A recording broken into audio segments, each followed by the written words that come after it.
la parole à Pierre Blériot-Niémec, cette fois-ci pour la dénonciation de ce lundi matin. Alors, parfait, ici, TVB, c'est comme s'il avait lu dans la boule de cristal. Mais je vais vous prendre par un autre bout.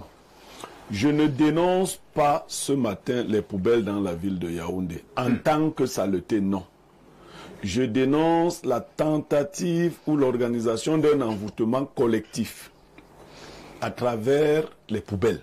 Ah bon? Oui, oui. Quand vous voyez les poubelles à Yaoundé aux endroits stratégiques, vous avez l'impression qu'on est allé les chercher dans le dépôt. Il y a des poubelles spontanées. Quand allez à Ifoulane là, c'est pas qu'il y avait une poubelle et elle a grandi parce qu'Isaac ne venait pas enlever, non. Attends, Blériot, tu nous amènes sur quel terrain là? Je vous dis qu'on est en train de déposer des poubelles à tous les carrefours de Yaoundé. C'est quoi l'objectif? On y met des produits pour nous envoûter. Vous êtes très sérieux là? Je vous dis qu'on dépose. Les poubelles ne peuvent pas apparaître d'un trait à ce niveau partout au même moment.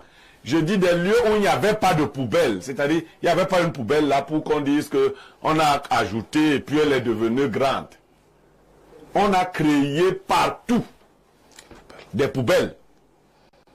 Et des gens sont chargés nuitamment d'y mettre des produits que nous devons respirer. Nous devons les respirer en vue de perdre la tête. Parce qu'un pays sérieux ne peut accepter qu'il y ait dans la capitale. J'étais à Soa dans la nuit, prendre un traitement. Quand je rentrais, je me suis rendu compte qu'on a tout fait pour que la poubelle bloque la route. C'est-à-dire, vous devez à tout prix marcher sur la poubelle. Il y a de l'espace. Et c'est ainsi qu'on a envahi tous les carrefours au même moment.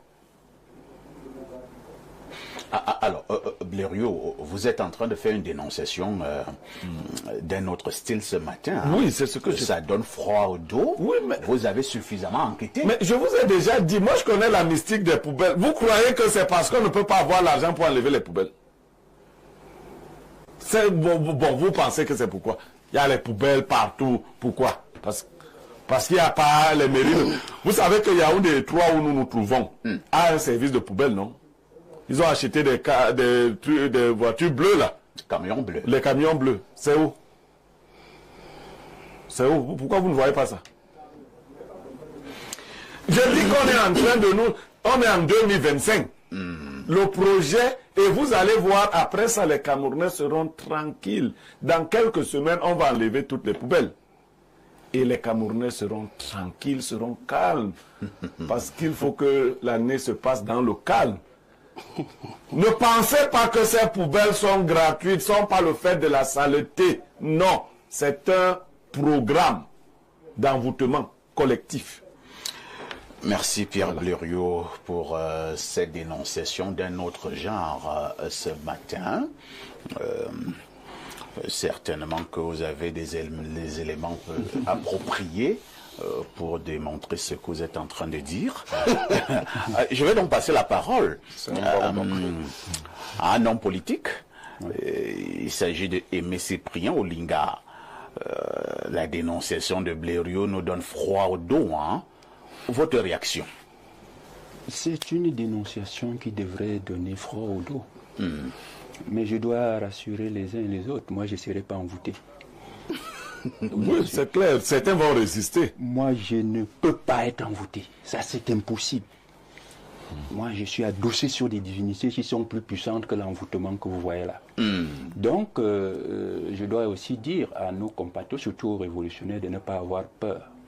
Parce que parfois, la sorcellerie, c'est au village, on nous disait, lorsque le projet des sorciers est déjà mis à découvert, il perd toute puissance et toute substance. Maintenant qu'on sait, maintenant que les Camerounais et le monde entier sait que les poubelles que nous observons partout, c'est pour envoûter des gens, c'est pour envoûter les Camerounais, c'est pour qu'ils perdent la tête, qu'ils aillent mettre le bulletin de la flamme au lieu de mettre celui du FDR. Oui, ça ne se passera plus. Rassurez-vous, c'est terminé ça. Donc ils pensent à autre chose. Maintenant, je voudrais demander au maire, que maintenant que votre programme d'envoûtement collectif est mis à... Mais débarrassez les poubelles, cherchez autre chose tranquillement. On a été envoûté comme ça. Mais, écoutez, j'ai dit que cette fois-ci, ça ne passera pas. Ça ne passera pas parce que le projet est déjà mis à découvert. La sorcellerie, lorsqu'elle est découverte, elle n'a plus de puissance, elle n'a plus d'impact. Mais je dis aussi qu'au lieu d'envoûter des gens, au lieu d'envoûter les Camerounais, il faut travailler. La meilleure forme d'envoûtement d'un peuple, pour qu'il vous suive, pour qu'il vous adoube, pour qu'il vous adule, c'est d'être de nuit comme de jour à son service. C'est d'exécuter les projets de développement qui améliorent les conditions de vie des populations. C'est d'être aux côtés de ces populations lorsqu'elles sont en souffrance, qu'elles sentent que les autorités dont elles se sont données sont effectivement à leur service et participent à leur épanouissement. Ce n'est pas passer des décennies à ne rien faire, mais à la veille de chaque élection, aller prendre des produits je ne sais pas où, en Inde ou je ne sais pas où, pour envoûter les gens. Ça, c'est une mystique qui risque même de terminer très mal. On sait parfois comment des régimes qui ont passé le temps à envoûter les peuples sont finis. Regardez un peu comment Mobutu et les autres sont finis. Très bien. Merci. Dieudonné Tedisse.